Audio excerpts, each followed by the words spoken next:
오늘 말씀은 우리 갈라디아 5장에 있는 말씀, 성령의 9가지 열매라고 되어 있는 그 부분, 이것이 성령의 열매인지 아니면 예수님의 열매인가 하는 부분을 우리가 한번 살펴보겠습니다.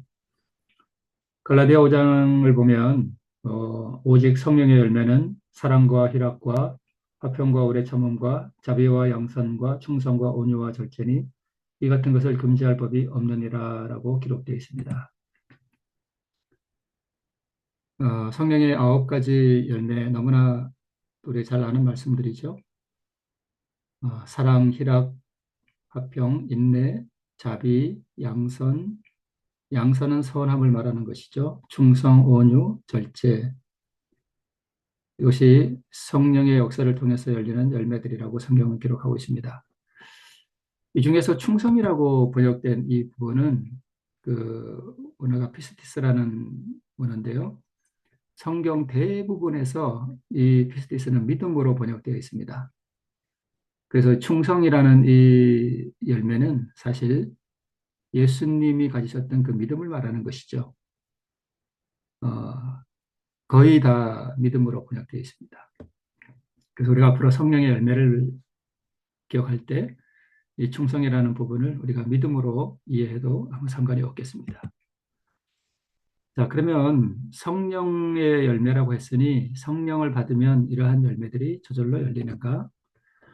어떤 분들은 성령을 충만하게 받으면 우리가 이러한 열매들을 받고 또 우리가 구원의 어떤 그런 자격 이런 것들을 얻게 되는가 이렇게 생각하는 분들이 간혹 계신 것 같습니다. 물론 이것이 성령의 열매가 아닌 것은 아니죠. 그렇다면 우리가 먼저 예수님이 이 땅에 오신 그 사명이 무엇인지 우리가 한번 보면 어떤 분들은 예수님께서 이 땅에 오신 그 사명 중에 우리에게 순종의 모본을 보여주시기 위해서 오셨다는 부분을 특별히 강조하는 분들이 있습니다. 물론 예수님께서 우리에게 순종의 모본을 보여주시기도 하셨죠. 또 어떤 분들은 예수님께서 우리를 위해 대신 죽어주시기 위해서 이 땅에 오셨다라고 하시는 분들도 간혹 있다는 것을 보게 되었습니다.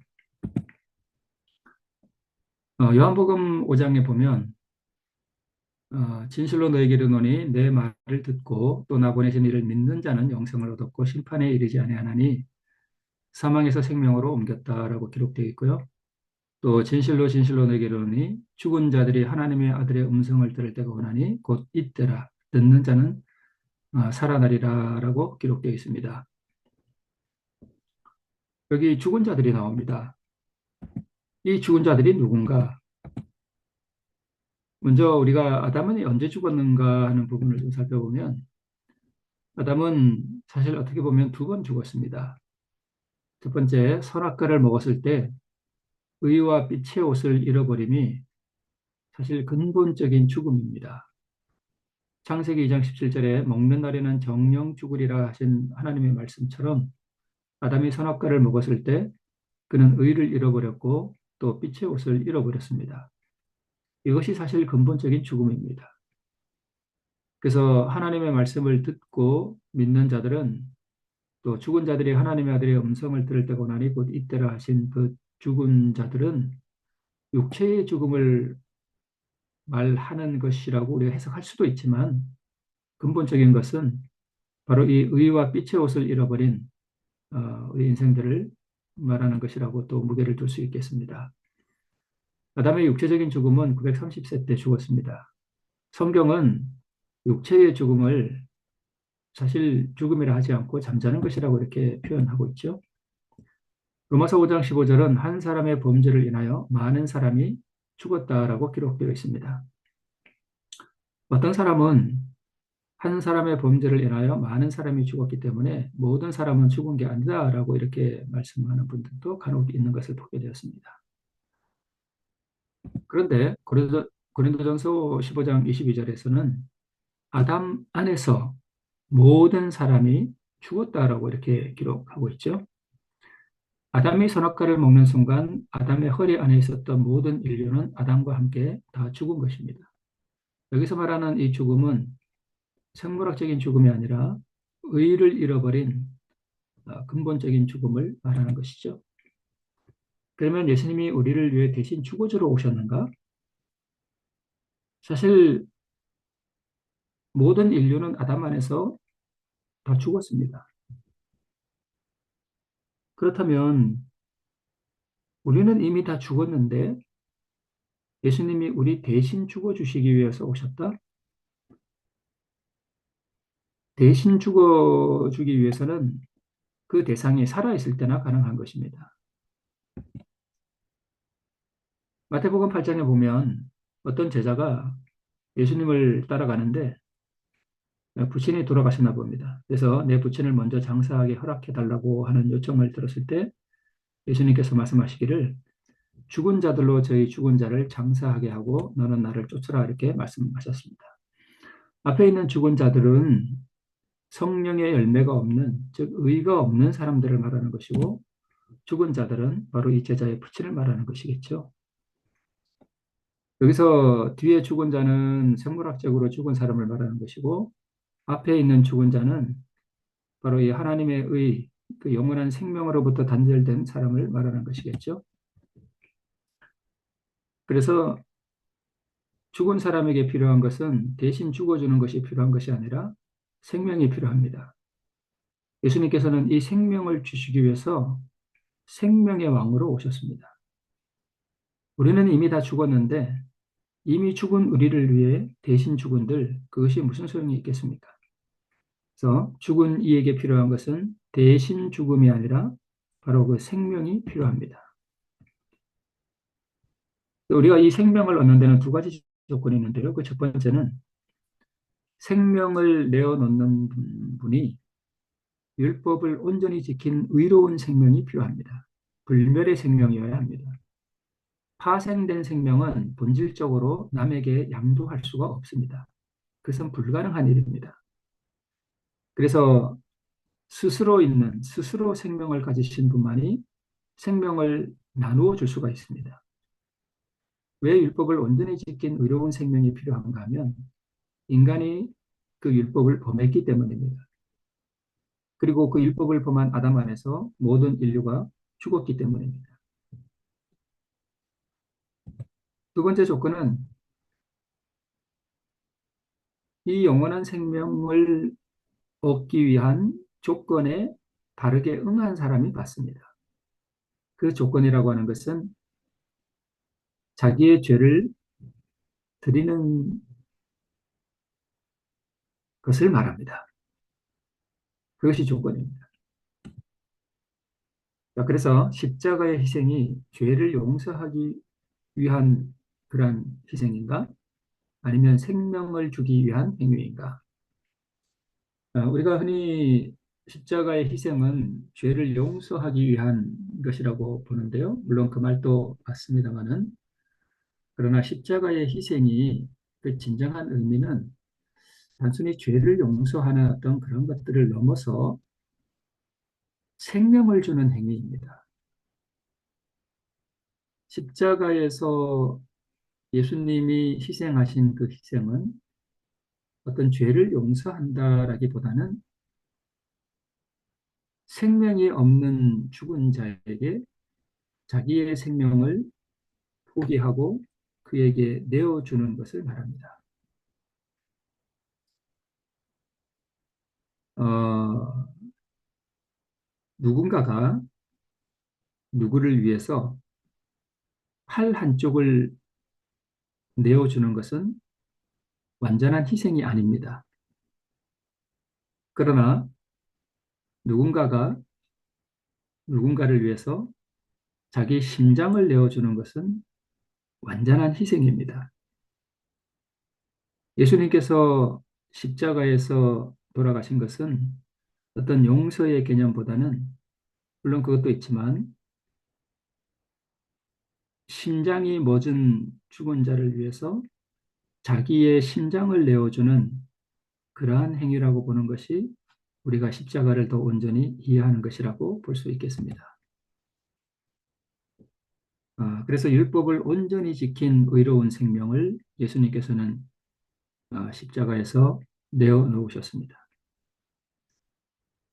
십자가에서 예수님의 고통은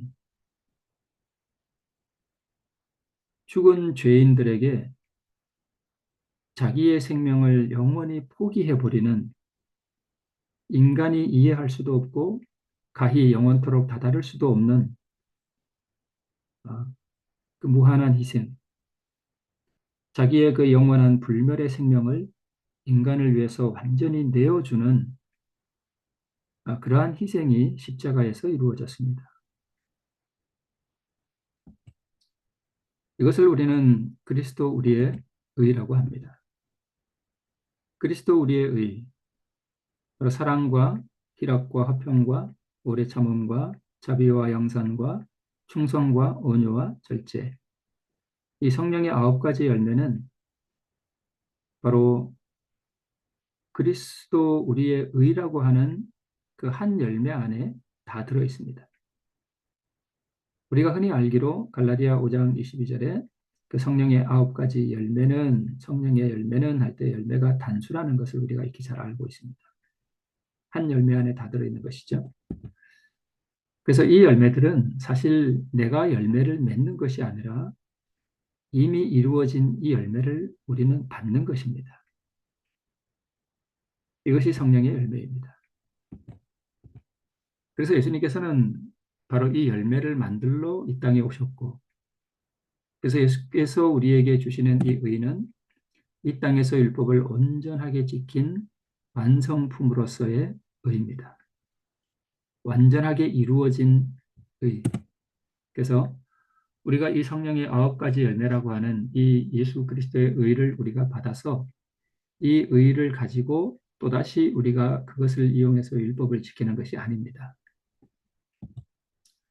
이 예수님의 의 자체가 신의 성품으로서 이 땅에서 예수님께서 이루신 것이고, 이 의를 받으면 그 순간 우리가 율법을 다 지킨 것으로 아버지 하나님께서 그렇게 여겨 주십니다. 여겨 주신다는 의미는 이것이 원래 우리 것이 아닌데 우리의 것으로 여겨 주신다는 그런 의미도 있고요. 또 하나는 이 예수님의 의를 우리가 받았을지라도 우리 안에는 여전히 마귀의 본성이 남아 있기 때문에 이 두 가지가 사실 우리의 마음속에서 혼용되어 있습니다. 그러나 하나님께서는 우리 안에 여전히 우리의 자아, 우리의 마귀 본성이 남아 있을지라도 우리가 완전히 그리스도의 의를 받아서 의로운 사람이라고 여겨 주신다는 그런 의미도 있습니다. 그래서 우리가 만약에 처음 돈 많은 우리 이재용 씨에게 우리가 만약에 100억을 받으면 그 순간 우리는 부자가 되는 겁니다. 이 100억을 가지고 또 무슨 장사를 해서 무엇을 남겨야 우리가 부자가 되는 것이 아닌 것 같습니다. 100억을 받으면 그 순간 우리는 100억 부자가 되죠. 마찬가지로 우리가 성령의 9가지 열매, 예수 그리스도의 그 의를 받으면 그 순간 우리는 율법을 온전하게 지킨 그 의인으로 우리 하나님 아버지께서 우리를 그렇게 여겨주십니다. 그래서 성령의 이 9가지 열매는 우리가 사실 오해하지 말아야 할 것이 무엇이냐면 성령께서 자신의 것을 주시는 것이 아닙니다. 이 성령의 9가지 열매는 예수 그리스도께서 인성으로 이 땅에서 이루신 완전하신 그 의 안에 다 포함되어 있는 신의 성품들입니다. 그래서 이 성령의 9가지 열매는 율법의 요구를 완전하게 충족시킨 그 완전한 그리스도의 의입니다. 이 그리스도의 의를 받으면 이 모든 것을 한꺼번에 우리가 다 받는 것입니다. 어느 것 받고 어느 것 안 받는 것이 아니라 이런 것이 다 한꺼번에 우리가 받는 것입니다. 아까 말씀드린 대로 성령의 9가지 열매 중에 충성이 있는데요. 이 충성은 사실 믿음입니다. 이 믿음은 무슨 믿음이냐 하면 바로 예수님이 가지셨던 믿음입니다. 우리가 구원받는 것은 우리가 예수를 믿는 그 믿음이 아니라 예수님이 가지셨던 예수 그리스도 안에 있던 그 믿음으로 우리가 구원을 얻습니다. 이 믿음은 의심을 극복시키게 하고 또 우리로 예수 그리스도와 그분의 선한 능력을 우리가 믿어지게 하는 그 믿음입니다. 완전한 믿음이죠. 우리가 흔히 예수님을 믿는다 할 때 그 믿음은 우리가 이러한 믿음과 이러한 의와 이러한 열매들을 우리에게 주시는 그 예수 그리스도를 우리가 선택하는 그 믿음을 말하는 것입니다. 믿음이라고 표현되어 있지만 사실은 우리, 우리가 이러한 성령의 9가지 열매를 주실 수 있는 예수 그리스도를 우리가 선택하는 것이죠. 그래서 죄인을 의롭게 하는 의는 성령의 의가 아니라 예수 그리스도의 의입니다. 성령의 능력으로 율법을 지킬 수 있게 해주시는 것이 아닙니다. 그럴 수 있다면 십자가도 필요 없고 예수께서 이 땅에 굳이 오실 이유도 없습니다. 간혹 어떤 분들은 성령께서 능력으로 임하시면 우리가 율법을 지킬 수 있게 해주신다라고 오해하시는 분들이 간혹 있는 것을 제가 봤습니다. 근데 성령은 우리로 하여금 율법을 지킬 수 있게 해 주시는 분이 아닙니다. 만약 우리가 율법을 지킬 수 있다면 그것이 우리의 의가 되죠. 그렇다면 십자가에서 예수님이 굳이 죽으실 이유도 없고 예수님이 이 땅에서 의를 이루실 이유도 없습니다. 우리가 만약에 내가 어떤 사람이 미워요. 그래서 이웃을 내 몸처럼 사랑하라 그랬는데 이게 사랑이 안 되니까 이렇게 기도하는 분이 있어요. 하나님, 제가 제 친구를 좀 사랑할 수 있게 저를 좀 도와주세요. 이렇게 기도하는 분들이 있는데 이러한 기도는 아주 잘못된 기도입니다. 어, 예수님이 우리를 이렇게 좀 도와주시면 내가 저 사람을 사랑할 수 있게 해주시는 것이 복음이 아닙니다. 복음은 뭐냐 하면 먼저 우리는 나는 내 몸에서 나온 내 자식이라도 내가 사랑할 수 없다는 사실을 인정을 해야 됩니다. 내가 내 원수를 사랑할 수 있는 아무 힘이 내게 없다는 사실을 우리가 절감하고 처절하게 하나님 앞에 고백하는 것이 먼저입니다. 내 몸에서 나온 내 자식에게도 함부로 소리치고 나와 살을 맞대고 사는 내 아내, 내 남편도 내가 사랑할 수 없다는 사실을 우리가 정확하게 인정하는 것이 먼저입니다. 그래서 우리는 내 몸에서 나온 내 자식도 사랑할 수 없기 때문에 내 몸에서 나온 내 자식을 너무나 사랑하시는 그 율법의 의를 온전히 이루신 내 자식들을 사랑하는 예수 그리스도의 그 마음을 내가 받, 받, 받는 것이 복음입니다. 내가 내 이웃을 사랑할 수 있게 나를 도와주시는 분이 하나님이 아닙니다. 만약 그렇게 우리가 의를 이룰 수 있다면 예수님이 이 땅에 오실 이유가 없습니다. 그냥 성령 보내시고 성령께서 우리를 좀 도와주시면 우리가 율법을 온전히 지킬 수 있다면 말입니다. 우리가 상식적으로 생각해도 그렇습니다. 그래서 우리 갈라디아 5장 18절을 보면 너희가 만일 성령의 인도하시는 바가 되면 율법 아래 있지 아니하리라 하는 말씀이 있습니다. 성령은 우리를 인도하시는 분입니다. 어디로 인도하는가 하면 십자가 아래로 가서 예수 그리스도께서 내놓으신 그 의와 생명을 받도록 우리를 그리로 인도하시는 분이에요. 근데 여기에 되면하는 말씀이 있는데요. 이것이 되기 위해서는 성령께서 이렇게 감화를 통해서 우리를 그리로 인도하시죠. 우리가 십자가를 바라볼 때 우리의 마음이 감동되는 것은 성령의 역사입니다. 성령의 감화와 역사가 없으면 우리가 이것을 이룰 수가 없죠. 그래서 성령의 감화가 우리를 인도하시려면 인간편에서 그 성령의 감화에 자기를 복종시켜야 됩니다. 이것을 흔히 자기 부인이라고 그러죠. 선택하는 믿음이라고 합니다. 주인이 소를 데리고 밭을 갈러 가는데 이 주인이 소를 데리고 밭을 가려면, 그리고 거기서 열매를 내려면 이 소는 주인의 인도에 복종해야 됩니다.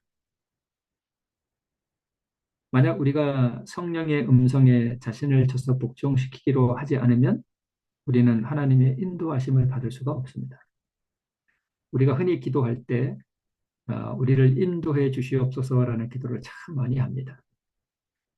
근데 실제 삶에서는 성령의 인도하심에 우리가 굴복하지 않습니다. 그런 경우가 참 너무나 많습니다.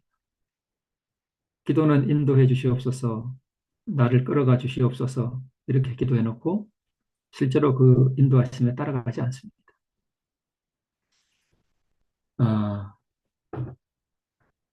만약 그렇게 자기를 부인하는 선택하는 믿음을 통해서 성령에 감하여 우리가 따라가면 그 종국에는 우리가 율법 아래 있지 않겠다 하는 말씀입니다. 여기서 율법 아래 있지 않다는 말씀은 율법을 안 지켜도 된다는 것이 아니라 율법의 정죄를 말하는 것입니다. 너는 죄인이다 라고 하는 그 정죄에서 우리가 벗어날 수 있다는 것이죠. 자, 그래서 우리가 나아만 장군의 이야기에서 보면 엘리사는 예수 그리스도를 상징하고요. 지금 이 그림에 보면 이 자존심이 상해서 화가 나서 돌아가려고 하는 나아만에게 이 종이 나와서 호소하는 내용이 그림으로 지금 묘사되어 있습니다. 어, 단강에 가서 씻으라는데 그거 못하겠습니까? 더 큰 일이라도 병이 낫는다면 하지 않겠습니까? 라고 지금 호소하는 종들의 이 모습은 바로 성령을 상징합니다. 그래서 우리가 자존심 상하고 또 우리가 분개하고 하나님의 말씀을 반역하는 어떤 그런 본성들이 올라올 때 성령께서 우리에게 호소하셔요. 그러지 말고 말씀에 복종하라고 우리가 감화를 주십니다. 이게 성령의 역할을 상징하는 것이죠. 그래서 나아만은 이 종의 말을 듣고 엘리사의 말에 따르기로 선택합니다. 그것을 믿음이라고 합니다. 그래서 우리 예수 그리스도께서는 이 땅에 오셔서 아버지의 것을 드러내시기 위해서 이 땅에 오셨습니다. 이 아버지의 것이 바로 하나님의 의죠. 이 의를 받아서 예수님은 자기의 의로 개발을 하셨고, 그리고 성령은 예수 그리스도의 것, 곧 그분의 그 완전한 의를 드러내고 받도록 우리를 인도해 가시는 것입니다. 그래서 사실 성령의 9가지 열매는 그 본질은 열매는 예수님의 것이고 그것을 받도록 인도하시는 분은 성령 하나님이세요. 그래서 성령의 이 9가지 열매는 사실 성령 하나님과 예수 그리스도의 합작품입니다. 그리고 이 성령의 9가지 열매의 그 근원적인 재료는 아버지 하나님의 것입니다. 바로 하나님의 의죠. 이것을 예수님께서 자기의 것으로 만드셨고 이것을 우리를 위해 내놓으셨습니다. 성령은 율법을 지킬 수 없다는 것을 깨닫게 해주시고 율법의 거울을 통해서 내 품성을 들여다보게 해주시고 이게 바로 죄를 책망하신다는 말씀의 의미죠. 그리고 율법의 거울을 통해서 예수님의 그 아름다운 품성을 들여다보게 해주셔요. 그래서 그리스도의 의가 얼마나 아름다운 것인지를 우리로 깨닫게 해주시고 그 의를 받고자 하는 갈망이 일어나도록 성령께서 역사해 주십니다. 그래서 의를 향한 갈망, 이것은 성령의 갈망이에요. 성령께서 우리에게 주시는 그 갈망을 주셔서 우리를 인도해 가시는 것입니다. 그 다음에 우리를 그리스도로 인도하시고 그리고 영원한 의를 받도록 인도하시는 분입니다. 우리 주님께서 십자가에서 다 이루었다 하시고 운명하셨습니다. 무엇을 이루셨는가 하면 바로 그 의를 이루셨죠. 율법을 다 지킨 의, 십자가는 의의 완성입니다. 이 의를 선물로 내어놓고 신성의 생명도 죄인에게 아주 주셨습니다. 예수님이 흔히 하나님의 아들이라고 하는데 진짜 예수님이 하나님의 아들이 된 것은 언제 아들이 됐는가 하면 부활하실 때 하나님의 아들이 됐습니다. 예수님은 인성은 죽고 신성의 생명은 내어놓으셨습니다. 죽을 수 없기 때문에 포기하셨죠. 그래서 아버지 하나님께 드렸습니다. 우리는 이것을 어떻게 그렇게 할 수 있는지 인간의 한계 때문에 이해할 수가 없습니다. 그러나 우리가 그냥 수박 겉핥기식으로 우리가 그렇게 이해할 뿐입니다. 아버지 하나님은 아들 하나님이 내어놓으신 그 생명을 예수님이 부활하실 때 다시 주셨습니다. 그래서 아버지가 아들에게 생명을 다시 주었기 때문에 하나님의 아들이 되었죠. 로마서 1장에 그것을 기록하고 있습니다. 그리고 구원받는 후사들에게는 예수님께서 우리를 영원토록 살게 해주시는 것이 아니라 바로 예수님이 가지셨던 그 신성의 생명, 그 불멸의 생명을 우리에게 주시는 것입니다. 그래서 하늘에 있는 거민들과 달리 구원받은 사람들은 예수님이 가지셨던 그 신성의 생명, 그 불멸의 생명을 받는 것입니다. 이것은 너무나 놀라운 것입니다. 예수님께서 만약에 십자가를 지지 않으면 율법을 온전히 이룬 것일까? 율법을 이룬 것이 아닙니다. 내 이웃을 내 몸처럼 사랑하라는 계명을 사실은 어긴 것입니다. 계명을 어겼다는 것이 좀 표현이 조금 이상합니다만은 예수님이 만약에 십자가를 지지 않고 겟세마네까지만 하시고 그냥 승천하셨다. 그러면 우리는 구원 얻을 수가 없습니다. 왜냐하면 그분이 생명을 내어놓지 않았기 때문입니다. 십자가에서 생명을 내어놔야만 우리가 그 생명을 받는 것이죠. 타인보다 자신을 사랑하는 자는 율법을 어긴 것입니다. 그래서 요한복음 15장에 보면 사람이 친구를 위하여 자기 목숨을 버리면 이에서 더 큰 사랑이 없다라고 기록하고 있죠. 예수님은 우리를 위하여 자기 목숨을 버리는 어떠한 사랑보다 가장 큰 사랑을 이 온 우주에 드러내셨습니다. 예수께서는 십자가에서 자기 생명을 내어놓음으로 율법을 온전히 지키셨고 이것이 그리스도의 의고 그래서 육체의 죽음은 희생이 아닙니다. 예수님께서 십자가에서 희생하셨다는 것은 육체가 고통당하고 고난당하고 죽었다는 것이 아니라 자기의 그 영원한 신성의 생명을 인간을 위해서 아주 내어놓으시고 인간에게 아주 주셨다는 것입니다. 그래서 예수님은 자신이 3일 만에 부활할 것을 아셨지만 십자가의 그 어둠의 그늘 가운데 들어가셔서 자기의 그 영원한 신성의 생명을 내어놓으실 때는 부활 그 너머를 볼 수가 없었습니다. 그래서 사실 예수님은 자기의 신성의 생명을 영원히 내어놓고 영원히 자기의 존재가 사라지는 인간이 이해할 수 없는 그 완전한 희생을 하셨습니다. 우리는 그 희생이 무엇인지 하늘에 가서 영원토록 그 희생의 사랑의 크기를 날마다 나누어 봤는데 영원토록 세월이 흘러도 그 희생의 크기에서 아주 조금밖에 이해를 못한다고 했습니다. 그 완전한 희생의 사랑을 우리는 영원토록 조금씩 나누어 봤습니다. 그럴 때마다 우리의 행복과 우리의 기쁨과 우리의 감사와 그리스도를 향한 우리의 사랑이 점점 더 커집니다. 참 이해할 수 없는 일입니다. 이 의를 원하는 자에게 선물로 주시죠. 그래서 율법이 예수님께 요구했습니다. 인간을 위해 너의 생명을 내놓으라는 것이 율법의 요구였습니다. 예수님께 요구하는 것이죠. 이것이 율법에 온전하게 순종한 예수 그리스도의 의입니다. 그리고 율법은 죄인에게 우리에게 이렇게 말합니다. 의를 가지고 오라. 그래서 우리는 성령의 열매를 내가 맺는 것이 아니라 이 성령의 9가지 열매를 우리가 예수님께로부터 받아오면 되는 것입니다. 어떻게 이것을 받아오느냐? 바로 그것이 조건이죠. 바로 자기 죄를 드리는 것입니다. 구원은 거저 주시는 선물인 동시에 매매되는 것이라고 우리가 영감의 글에 기록하고 있죠. 바로 마태복음 13장에 자기의 소유를 다 팔아 밭과 진주를 사는 경험이 바로 자기 죄를 드리는 경험으로서 같은 것을 말하고 있는 것입니다. 그래서 예수님의 생애는 모본이고 십자가는 대속인가? 사실 예수님의 생애가 대속이고 십자가가 우리의 모본으로 주셨습니다. 나를 따라오려거든 자기를 부인하고 자기 십자가를 지고 나를 쫓을 것이니라. 따라오려거든 우리가 예수님의 생애를 모방하는 그 모방은 사실 우리가 예수님께서 이렇게 내가 율법을 지켰으니 너희도 나를 모방해서 이렇게 율법을 지켜라. 그것은 불가능한 일입니다.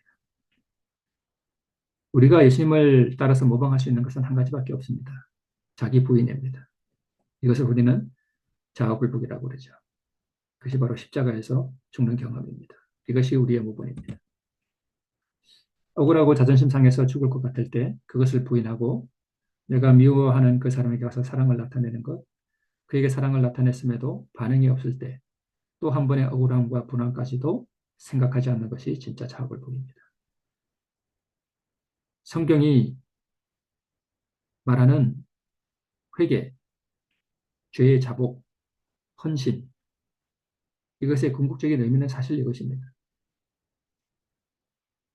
어, 그리스도께서 우리를 위하여 무엇을 희생하셨는지에 대한 이해와 그 희생 앞에서 우리의 악함을 생각하고 그것을 영원히 우리를 위해 신성의 생명을 내어주신 그 사랑 앞에 이것을 내어놓고 자기를 생각하지 않는 것이죠. 요단강을 건넜으나 물이 갈라지지 않아도 믿음으로 전진해 나가는 것. 이것이 진정한 믿음입니다. 선택하는 믿음, 이것이 예수님께서 우리에게 순종하라고 하신 그 순종이죠. 자기 부인입니다.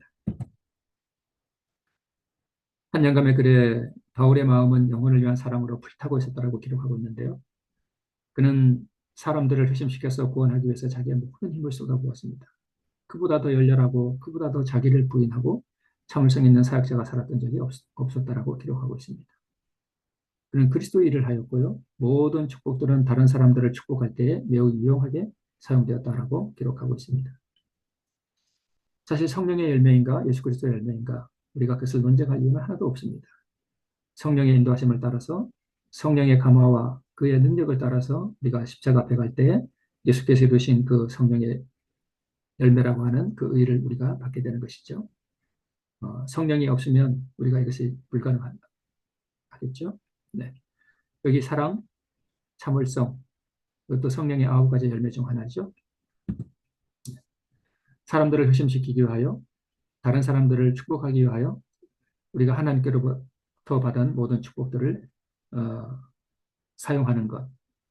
이것이 진정한 자기 부인이라고 우리가 이런 영감의 글을 통해서 볼 수 있겠습니다. 성령의 세미한 음성에 자신을 복종시키기로 결정할 때 우리가 흔히 말하는 인도하심을 받게 되고요.